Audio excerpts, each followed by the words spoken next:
Hello, I'll be there any second. Hold on a minute.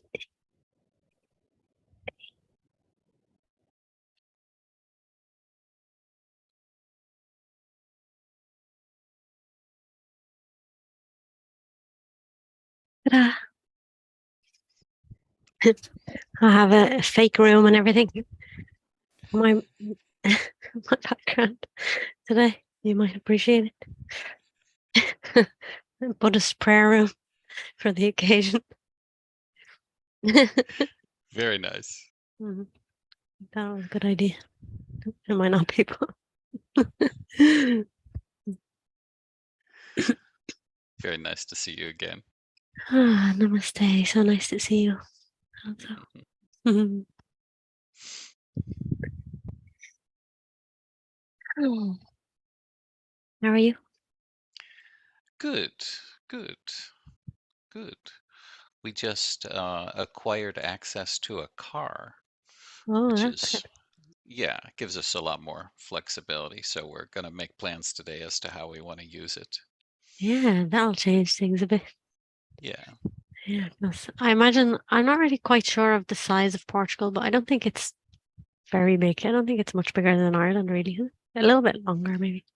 I don't think it's that big. Um, I have to compare the sizes, but you're right. It's not a big country.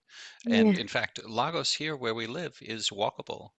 yeah, There are buses and trains if we need them, but everything we need for our day to day is within a short walk. So that's pretty yeah. cool. So your car will just be for going on trips.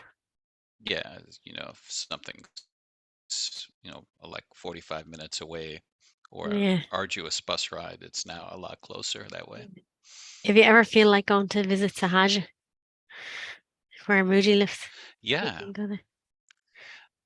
yeah. So some question about whether we can actually get in.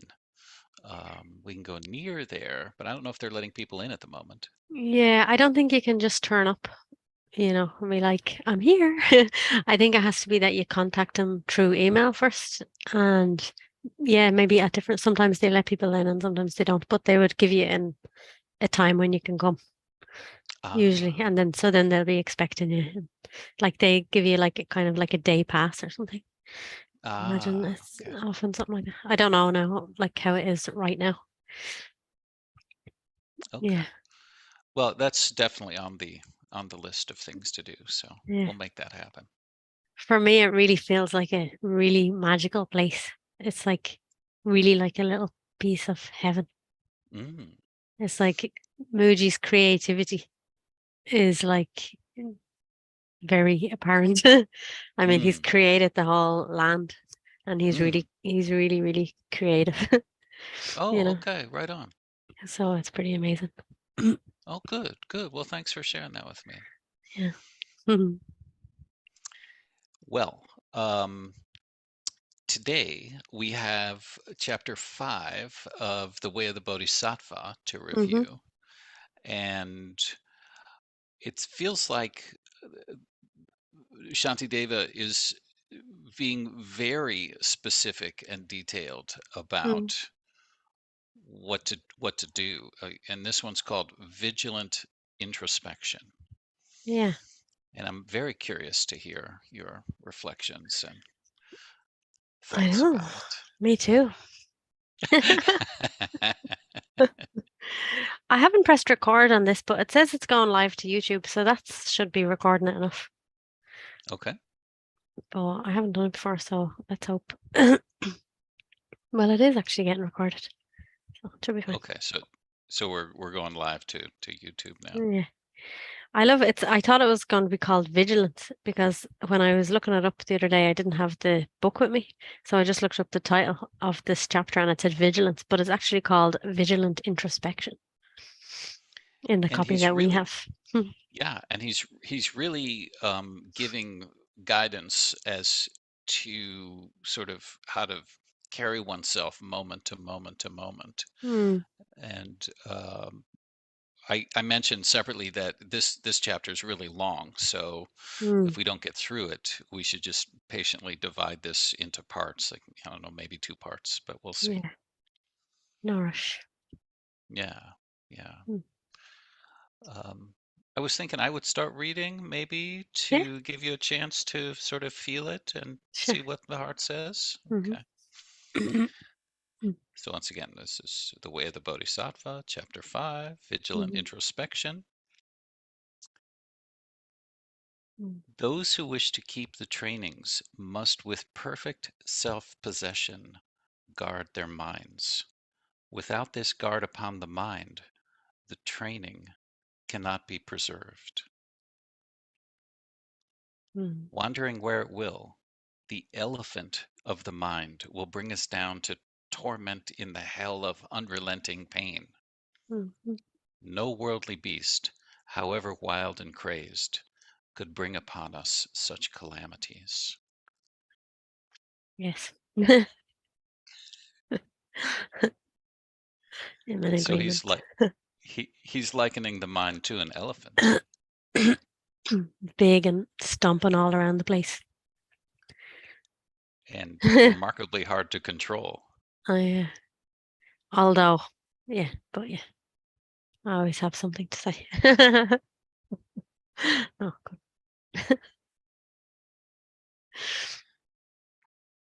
If with mindfulness's rope the elephant of mind is tethered all around, our fears will come to nothing, every virtue drop into our hands. Mm. So do you want to comment on mindfulness and how it's serving as a rope here? No, Okay. Okay. but what comes to mind is my son has been saying at night, I don't really want to dream. I don't really want to dream because he's been having bad dreams. So I've been saying, okay, yeah, I hear you. Like, you don't want to dream, but also reminding him that even though this dream might feel scary, you have to remember that you're really here, like right beside us. He actually sleeps in the same room as us still. So you're like in the bed, like, and you're right beside us, and like you're very safe, so even though the dreaming might be happening. So somehow it's reminding me of that, like our fears will come to nothing. So even though you might be seeing this world, and this kind of dream, really, when you remember your true place and what you really are, your true nature, then it doesn't really matter what you see. Like it won't touch you, it won't feel fearful. Mm, And how important it is really to remind ourselves of that, because the mind, we're so just accustomed to um for the mind to be here, and we're so accustomed to giving the mind attention, that if we don't have that vigilance, it will just stomp all over everything. mm, And like kind of like take control again. But it's not that it has its own power. It's like we're actually giving it the reins, by allowing it. So we have to do something, We're either giving the reins to the mind, or we're giving the reins to being vigilant, So there's always something that we're doing. We're not just like, no, so it is in our power. So right now it's to choose to be vigilant. mm. Right Mm. on. Mhm. Right on. And please So feel free he's also to share if anything comes to mind for you. I'm sure that'll happen. Mhm. Uh, tigers, lions, elephants, and bears, Mhm. snakes, and every hostile foe. Those who guard the prisoners in hell, ghosts and ghouls, and every evil wraith. By simple binding of this mind alone, all these things are likewise bound. By simple taming of this mind alone, all these things are likewise tamed. Mhm. And, clearly not so simple to tame, Mhm. or maybe so, and I'm making it harder than it needs to be. Yeah. Well, see, the part of the mind that's untamed will say it's hard to tame the mind. But the part of the mind that is tamed will say, actually, it's quite easy to tame the mind. because in a way it depends from what perspective you're looking. And I guess from the usual perspective, I guess like we're usually letting the mind run riot because that's a part of what this world is. So it seems like it's not that easy, but really, it's also not that hard. I think it just depends what you really want and how much you want it and how much you recognize the importance of Mm, it. So if you really know or you really recognize, like maybe you really recognize how much suffering the mind causes, maybe you don't even really need to know how. Um, I don't think you even need to be in that position of knowing how valuable and how important it is to be in your true position. I don't think you even have to be recognize that yet, but to just recognize the amount of suffering that the mind causes and reject it, mm, then it's not really that hard. I mm. wouldn't say. Nobody can say if it's hard or easy, really, to be honest. But yeah. I no, I get it. I get it. That we're making it so from the perspective we're taking, and Yeah. if I bring back to mind, or a little part of my mind, the previous four chapters. It's out of this commitment to um, you know gather up bodhicitta, to not Yeah. yield any progress that we've made, and to um, think of apparent others as Yeah. um, reflections, people Mm. capable of being served somehow. Yeah. And I also feel like saying, if it seems to be hard or if it has seemed to be hard up until this point, from our own experience, that we shouldn't use that as a way to feel bad.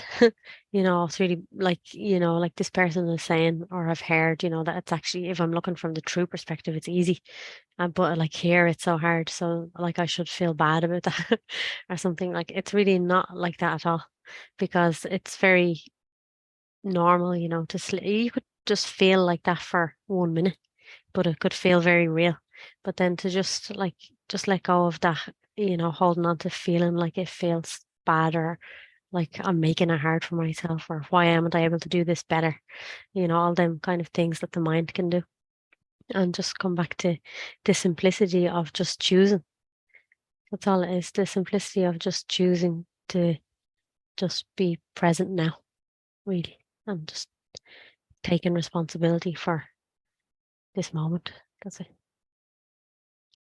So what you're speaking to is the analogy that we just covered really is taking the rope and Yeah. somehow, bringing the elephant.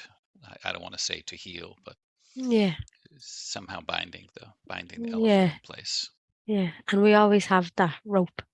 That rope is always within our reach. Mm, We can't imagine like, okay, no, the elephant's completely running riot and his rope is gone. He got rid of it. Or something. We might like to imagine that sometimes. But like the rope is always within our grasp. And it's really just about just coming back to just now and being centered. It's like, and what mm, do I want now? What do I choose now? What do I value right now? Even if for the whole last year I've been giving my mind, letting the elephant stomp all over the place, stomp all over my life and everyone else's life. Like, it's okay. It's like, that's over now. And just right now, it's like, this elephant is going to be tamed for this moment. That's enough. mm, mm. Beautiful. For all anxiety and fear and pain in boundless quantity, their source and wellspring is the mind itself, as he who spoke the truth declared. I take that to be Buddha. Yeah. That the hellish instruments to torture living beings, who invented them for such intent? Who has forged this burning iron ground? Whence have all these demon women sprung?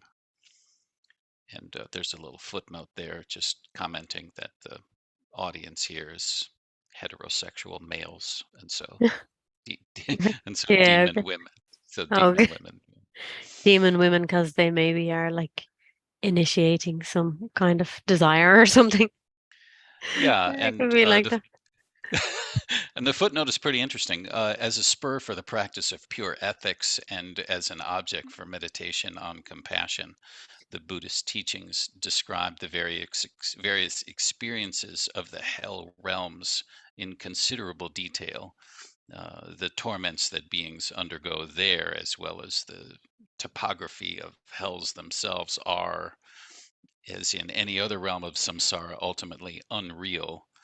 And they're Mm, talking about seeing, I'm skipping a bit, seeing visions of former objects of passion, mm, and they're climbing a hill, cutting themselves all the while on the razor sharp leaves of trees.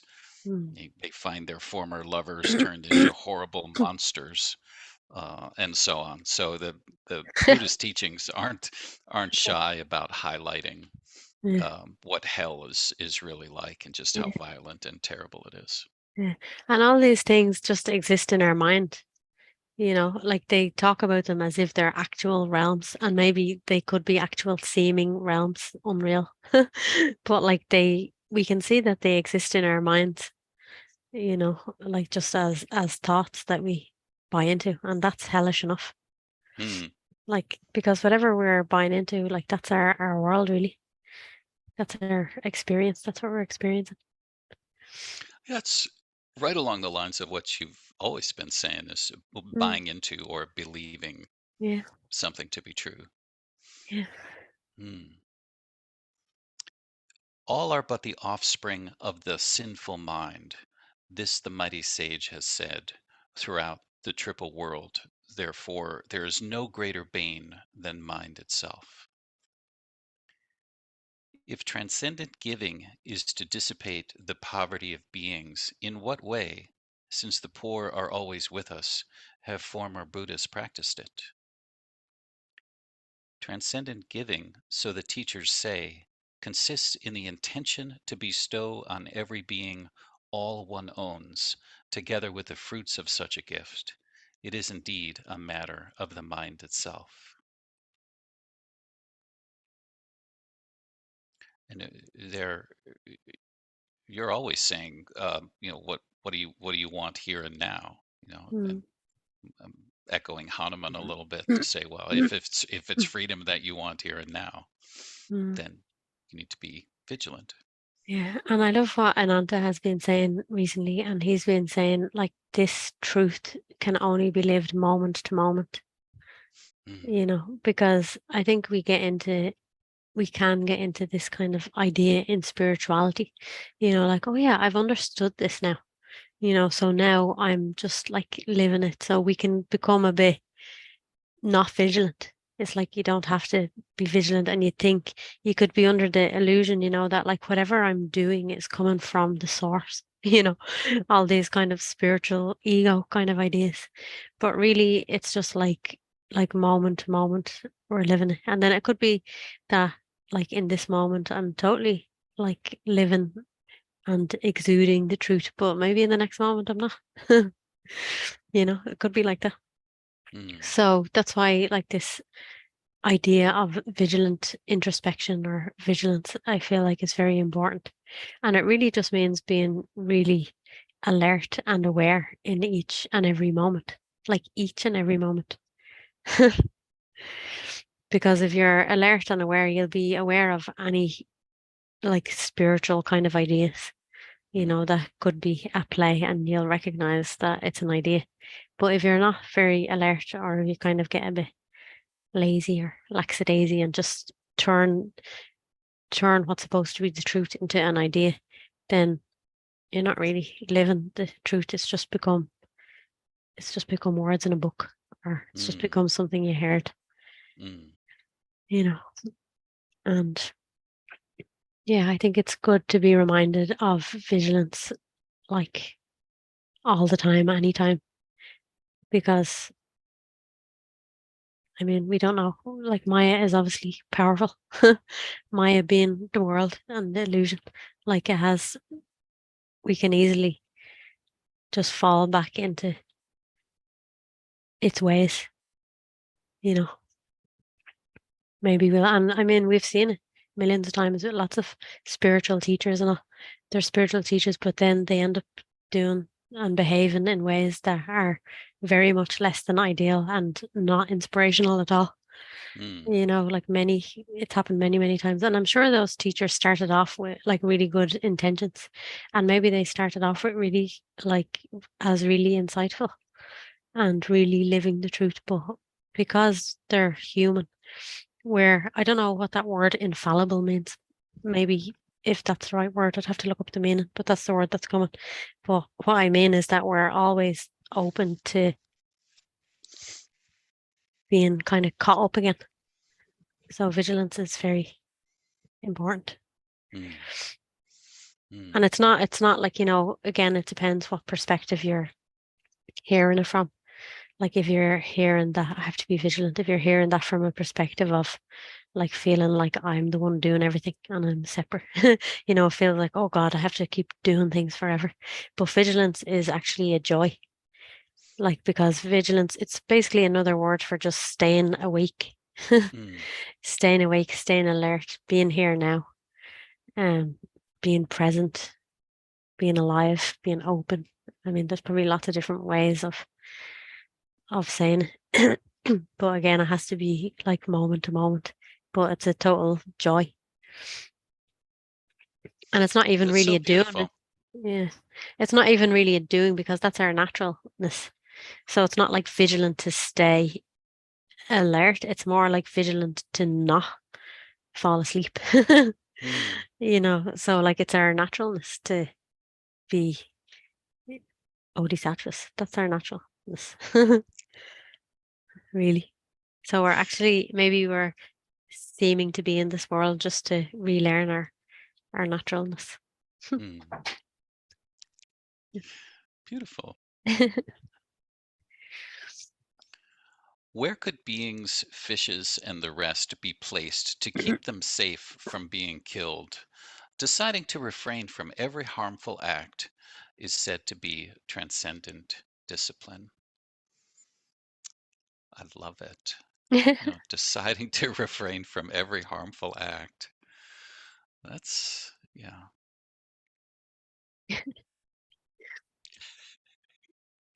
Harmful beings are everywhere like space itself. Impossible it is that all should be suppressed. But let this angry mind alone be overthrown, and it's as though all foes have been subdued. To cover all the earth with sheets of leather, where could such amounts of skin be found? But with the leather soles of just my shoes, it's as though I cover all the earth. And thus the outer course of things I myself cannot restrain. But let me just restrain my mind, and what is left to be restrained? I love that. He's just wondering. Yeah, yeah. And he's sort of turning the problem of being peaceful inside Mm, out. mm, I don't have to make everything out there peaceful. yeah, If I just do this right now. yeah. And that's totally enough. And maybe, he might be able to say, and what is left to be restrained? So when I hear that, it sounds like maybe there's not much left, or maybe nothing. Like maybe he's kind of noticing actually there isn't really anything that needs restraining. But we're not all in that place. We're all at different points along the way. Um, but this can be taken at any point. So if there is something to be restrained, then if we're conscious enough in the moment to restrain it. But I felt like saying, deciding to refrain from every harmful act. It's very beautiful.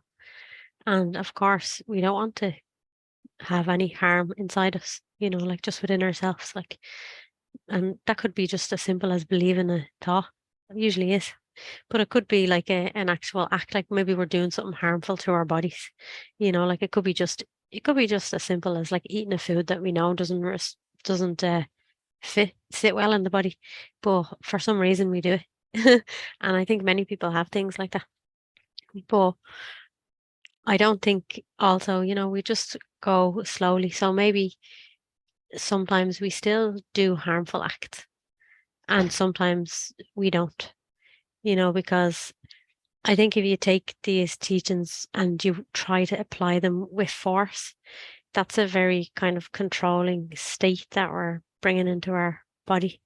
So I think more like these words, I would like that, at least here, like I'd like that they be taken in like softly, so it's just like softly and gently. And in a moment, if I'm reminded, oh yeah, I don't want to, I want to refrain from this harmful act, and it feels, oh yeah, it feels good. But maybe in another moment, I'm not like conscious enough to refrain from the harmful act another time in the day, just or a different day. And it's like, that's okay. It's like I don't have to be as enlightened as Shanti Deva right now, Mm. because just purely because we're all at different stages in our um bodhisattva learning, relearning, relearning how to be in our bodhisattva nature and to just be totally gentle and accepting of where we are right now and Mm. never like, oh, I should be more like Shantideva and be looking at my mind and saying, well, like, where is my mind? Like, what's left to be restrained? I should be like that. Like, no, like, whatever way you find yourself, that's not wrong. It's like perfectly good. And these teachings are valid for like wherever we are on the path, even if our inner elephant, I never heard that before, or even if our inner elephant is like stomping all over the place, it's okay. If all that we can do today is just hold the rope, or if all we can do today is just reach out to the rope, like then that's enough. Okay, so Mm. I want to pose a rhetorical question, and you can steer me in Okay. another direction if that's so. Does your inner elephant have a name? And if he were to if he or she were to show up and act wildly,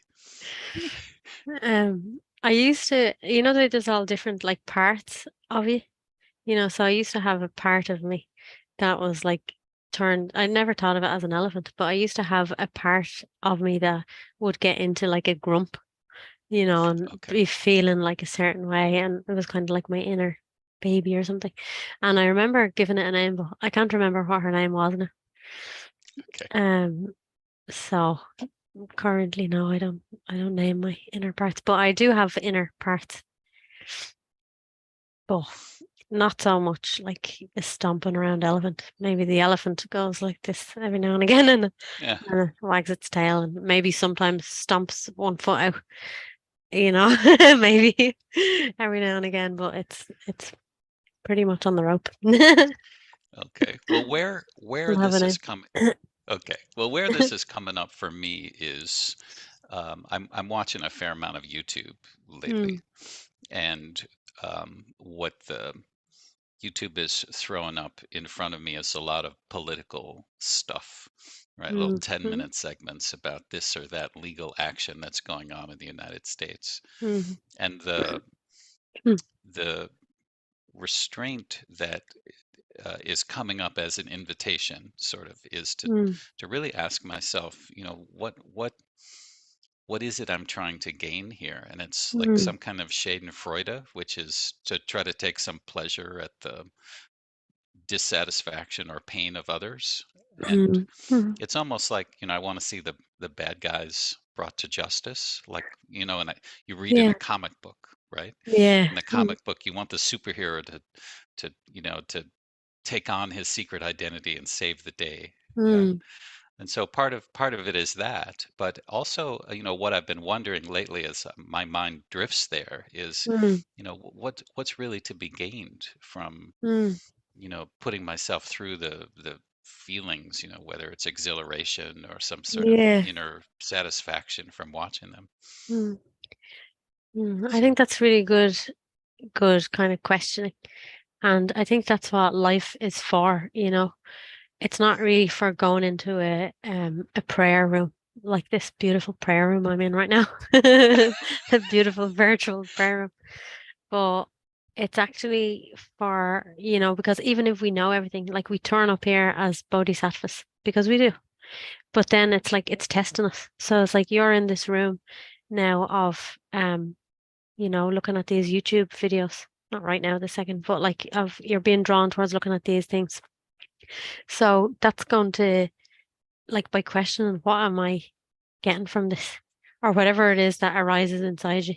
Like maybe it brings up certain emotions that something in you wants to really look at, and maybe, there's lots of different aspects, only what is the important thing. You can just ask yourself, like, what's really important here? What does life want from me here?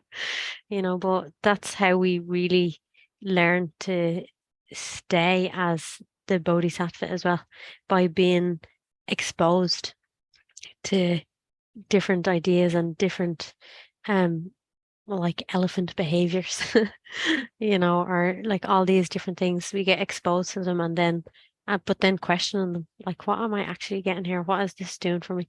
Because only when it gets like really deep inside, that actually like, well, I'm not saying this is the answer because maybe it's not, but like just as an example, like actually no, there's actually nothing for me here at all. But you can't really say that before you're exposed to it and before you really know. And you can't pretend because, we know inside ourselves. It's not like you're pretending to somebody else. It's only you, like you're living with yourself. So you could have all these things that you're interested in, like political stuff and all, and you're really interested in them. But you could be like, you want to, um, you have the idea of yourself as like a bodhisattva or something, and like someone who's not interested in any politics. So you're like, no, I'm not interested. So you're just pretending to yourself, really, and it's not. It's actually maybe keeping a part of yourself that wants to live. Maybe that part of you wants to live. Like there's nothing necessarily wrong with it. Like maybe this is part of the humanity of Steve, that maybe this character Steve really wants to engage in this, and like it's okay. It's like nobody can tell you what you'll find from the curiosity. But I think the curiosity is really important, and to not just make something wrong or bad straight away. Like maybe there is something there that wants to be experienced. Maybe a part of you really wants to experience. Maybe it could be just like being angry at authority or something. Maybe there's Mm, something in you, but life isn't showing you any other stories. So it has to give you mm, has to show something. mm, So I think life is amazing for, presenting story after story after story. It's like you can just turn the page. Oh, something else. Turn the page. I like that noise. The page turner. It's like turn the page. Oh, there's something else, something else. And it's like it will keep doing that until every page is the same. Every page is blank. The page becomes blank because it's just like everything is Buddha. Everything mm, is Buddha. Everything is Buddha. But maybe not. Like maybe at certain points, like we maybe don't even want that everything is Buddha. It's fine. mm, mm. Got it. Got it. But Thanks. That's really cool. Um, so I think I'm on, is it 14? And thus the outer course of things I myself cannot restrain, but let me just restrain my mind and what is left to be restrained. So I mm, think we read that one. mm, And then the word fructify. So uh, verse 15, a clear intent can fructify and bring us birth in such as Brahma's realm. The acts of body and of speech are less. They do not generate a like result. I mm, feel like there's something there. me Like too. there's a like I can sense a part of me just sort of speaking the words, but not really tasting or feel them. Yeah. Can I So read them something. again Yeah, yes, please. slowly? Yeah. A clear intent can fructify and bring us birth in such as Brahma's realm. The acts of body and of speech are less. They do not generate a like result. So what Okay, that so brings here is, can I say? yeah, What that please. brings here is really just exact same as what I've been saying. When I like you turn the pages and then everything becomes like yeah, maybe you still see stuff, but everything is just bodhisattva. So like that, like the acts of body and of speech are less. So they may or may not appear less. Like your body might be acting in the world, or maybe you don't want to do so much stuff anymore. Maybe you do, but they don't generate a result. So, I think I don't know a lot about Buddhism, but it's like it doesn't have karma anymore. So usually your actions have a karma and a result. So every action has a result. But when you're not kind of, I don't know what's coming is like you're not kind of buying into the stories anymore, and you're really recognizing just not your bodhisattva nature, but the bodhisattva nature that is everywhere and in everything, then there's no results anymore from anything because there's nothing to change. If everything is the same, what can you change? And that's kind of like Brahma's realm. That's like the realm of God or the realm of the bodhisattva. I don't know if those words can be interchangeable, but it's really like the realm of peace and unity, and it's the unchanging in your own heart. So you're just so tuned into your unchanging nature that you're now living in the realm of Brahma, and that's not somewhere else, you know. Like perhaps when your body dies, there'll appear to be a different world that seems like a different world somewhere else. Like, I mean, it could be like that, but we don't have to wait for that because the thing is, it doesn't matter what it looks like. And if we were in a different world somewhere else, we'd understand that. But when we have this human body, it's something that we need to learn. Like we say that if we do something, it has a reaction. Like if I throw this phone against I can't even see it with my pretend background. If I throw this phone against the wall, it's probably going to break. It has an action. So it's like it wasn't a broken phone. Now it is a broken phone. But in the unchanging, really nothing changes. Hmm. So there is a way of experiencing like that, even as a human. So of course someone can have an argument, so someone could hear this, even other parts of my own self can like hear this and have an argument with that. But it's like there's lots of different levels of our, even I think everybody understands this, that there's different levels of our own reality and we can experience them all simultaneously. And I think we can understand that in a very basic way, like that you can love someone very deeply. Like maybe you love your child or your mother or your wife and you love them really deeply and you love them really deeply. But maybe something happens and you need to have an argument with them. Maybe you need to shout at them even. Maybe you need to say like, this is not acceptable. So in that moment, you can be aware, or even now talking about it, we can be aware that there's two or more different levels of um things happening. There is that deep love, and there's that deep love, but at the same time, simultaneously at the same time, this other thing is happening as well. So in the same way, we can be totally in our unchanging nature and also be aware of all of these different levels.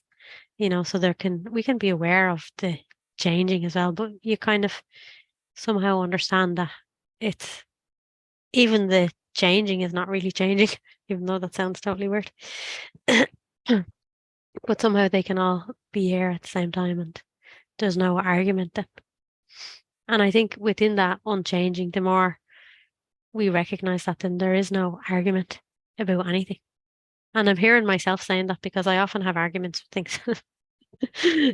So perhaps and you can also have arguments with things on different levels, so you could have an argument with something on a superficial level. So it seems like you're having an argument, but inside you're not really.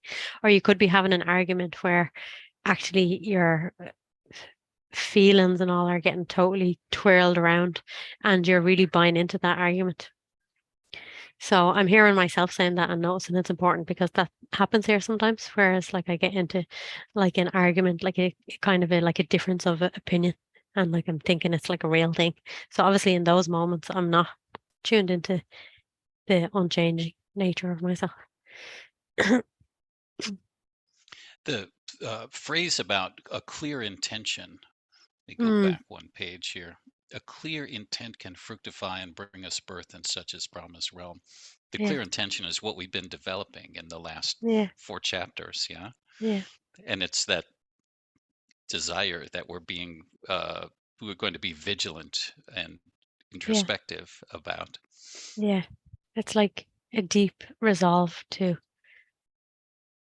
not allow ourselves to be thrown around by Yeah, the elephant. Let right. Or to let him drag us around. him drag us around it. Yeah. Exactly. Yeah. Can I read a few? You're on 16. 16. Okay. Recitations and austerities, long though they may prove to be, if practiced with distracted mind, are futile. So the knower of reality has said. All those who fail to understand the secret of the mind, the greatest of all things, although they wish for joy and sorrow's end, will wander to no purpose, uselessly.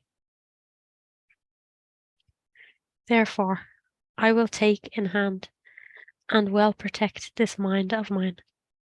What use to me are many disciplines if I can't guard and discipline my mind?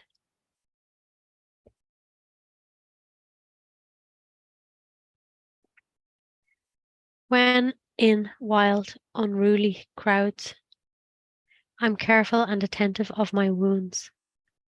Likewise, when in evil company, this wound, my mind, I'll constantly protect.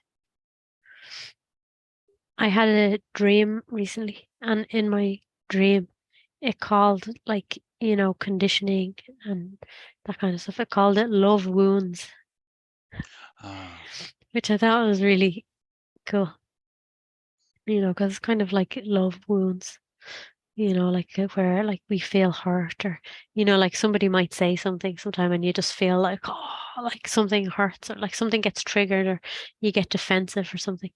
So it's kind of like a wound to the openness of love, isn't it?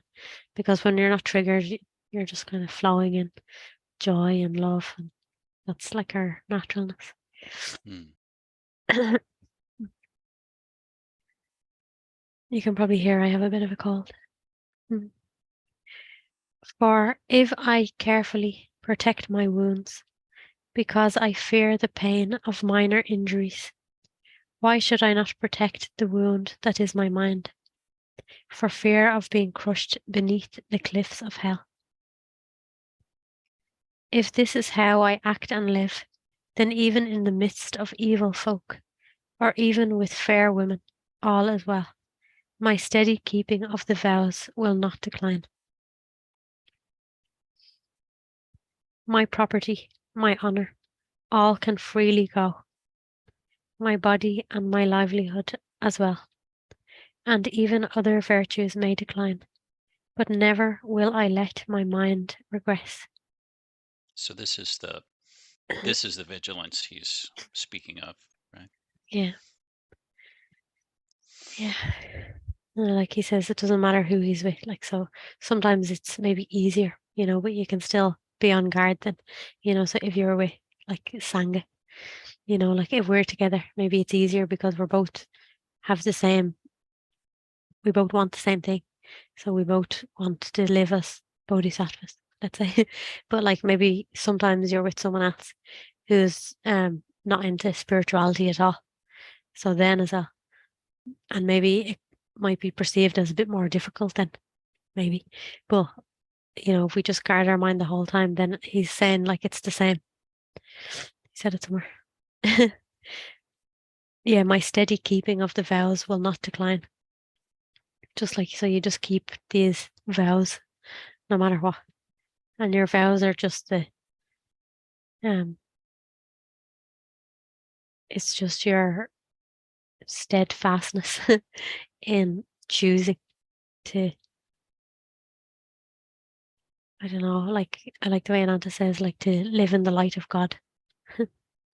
And not to at all take away from what Ananta just said, but just to highlight something we read it back in verse 11, deciding to refrain from every harmful act.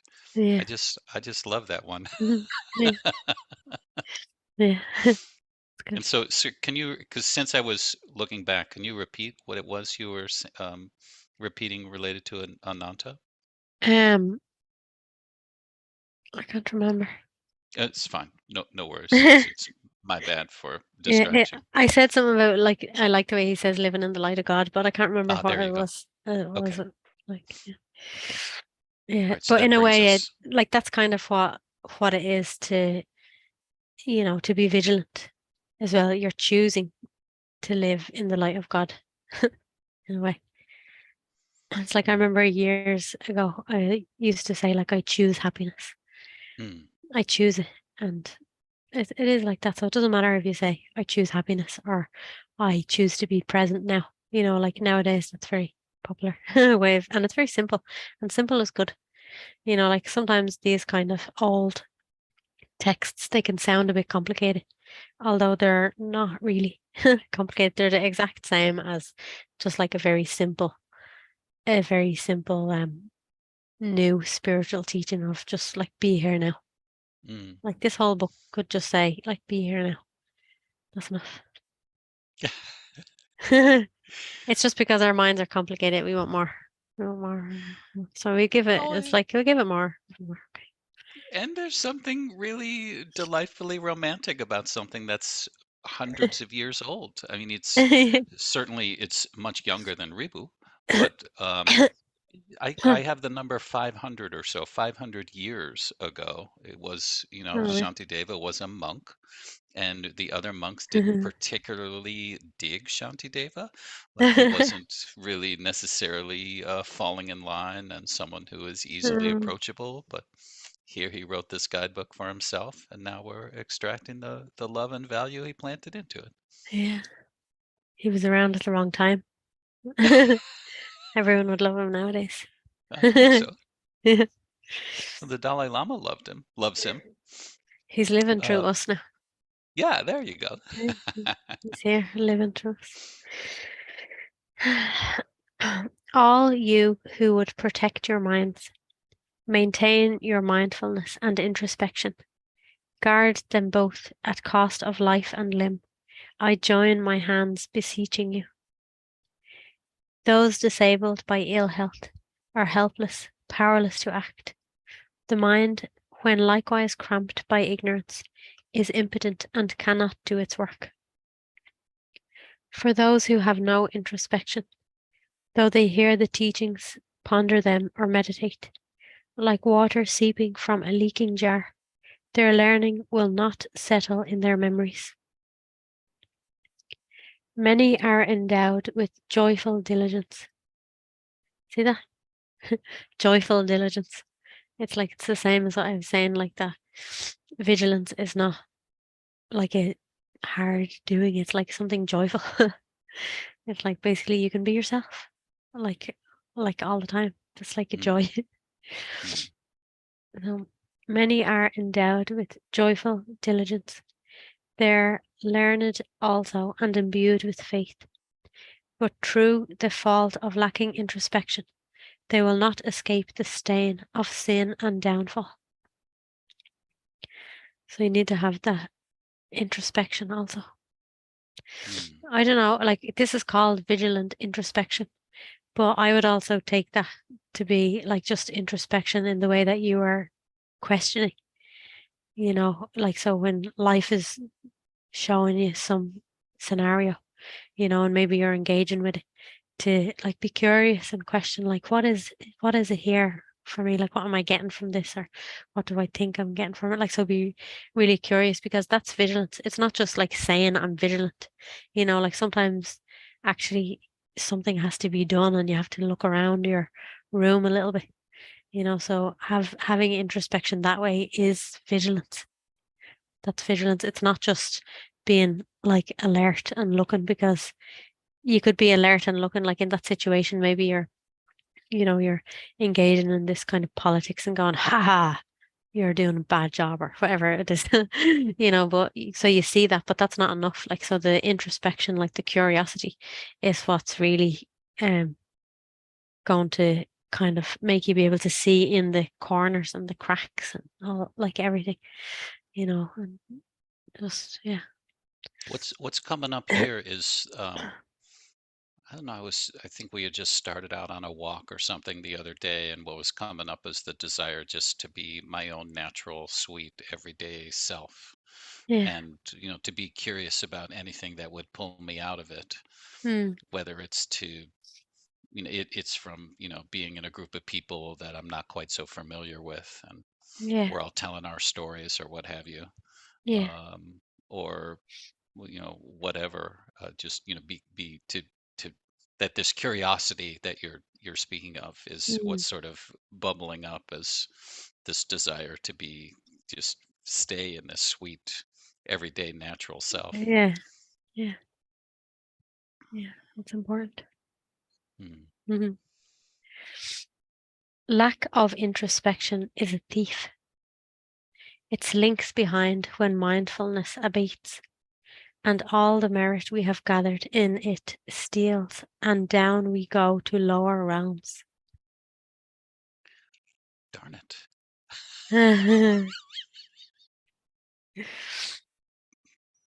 Defilements are a band of robbers looking for their chance to injure us. They steal our virtue when their moment comes and batter out the lives of happy destinies.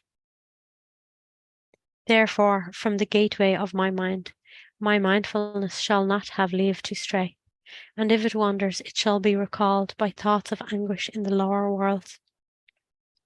And maybe he knows all of this because he's seen it all in himself before, you know. So maybe he had, what did he call it? Did he call it teachings or trainings? He called it. Trainings, yeah. Yeah. So, maybe he had all these trainings already.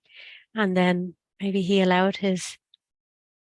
he had a period of not being introspective and allowed his mind to, um, I don't know, they're not really the right words, but allowed his mind to like take over again a little bit. So that's how he's able to talk about it as well. And it's often a stage, it's a stage in spirituality.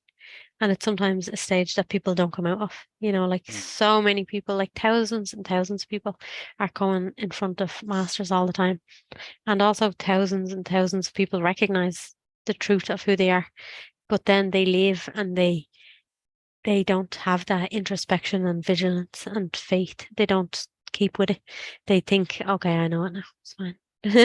And then they go off and they let their mind come back, and then maybe they come back again to spiritual teachings like 20, 30 years later. So maybe something like this happened to Shanti Deva. And I Mm. mean, maybe it was short for him. Maybe it was like a week. So for some people, it might be short, and for some people, it might be longer. But it is a common thing. Mm. You know, I feel like it's time for stopping there. Okay. Is that okay? Yeah, sure. So we're at roughly verse 30, 31. Okay, I'm gonna fold my page. I don't know if Okay. that's a sin or not. I'm like, my page has a line in it. Oh, like, oh, I did it with hesitation. Well, I don't think you'll fall into a lower realm as a result. From that, I hope not. A hell realm. I hope not. I wanted to mention that I asked you a couple of 3 months ago. You had been to visit Ananta, and you told me how that Mm, was for you. And then mm, you took a snippet of that and actually put mm, it out on YouTube. It was a minute or mhm, two long. mhm. So two things. One, I lost the link to it. So if you could provide that to me again, that would be just really cool. Oh, sure. I'll remind you in the Yeah. Facebook Messenger here. But also, the reason I'm wanting to see it again Mm, is you described your relationship with him in a really powerful way, and mm, it seemed to me that there were so many parallels between what you described and what I feel towards you that it was Mhm. pretty amazing. And upon reflection, Mhm. so it's nothing really elaborate, just so much all this love bubbling up that isn't necessarily directed towards a person. It's just, Yeah. yeah, Mhm. yeah, really Mhm. beautiful. So I just want to first of all share that, Mhm. Thank you. and then review the video if you can find it. Yeah, that's very sweet of you. Mm, Thank you. I always enjoy our time together, and you yeah. also inspire lots of love in me as well. It's just like that. It's a reflection. If you're with anybody that reflects you and who you truly are, it's like it just makes it more apparent. It's like looking in a clear mirror. That's what Moody often says. It's like looking in a clear mirror. And it's very, yeah, we're very blessed if we have any of those people in our lives. Mm, no doubt. So thank you for sharing the way of the Bodhisattva. It's been a pleasure. I So do. now we have a month to practice our vigilant introspection. Right. Yeah, and I think it should be our homework. I'm giving homework now. I'm taking on a teacher role for 1 minute, and I'm giving both of us this homework Okay. to have vigilance and vigilant introspection. And anyone who might listen to this video, if you feel so inclined to take this homework and have this vigilant introspection anytime we have the capacity for. And also just reminding ourselves, like that, anytime we have the capacity, we don't have to beat ourselves up if we let the elephant stomp around a bit. Okay. Right on. Right Yeah. on. Yeah. I love the way Thank you. that maybe letting him roam is a way of also controlling him. Yeah. Yeah. True. Beautiful. Yeah. I love you so much. I love you too. Mm. Bye bye. See you soon. Until next time.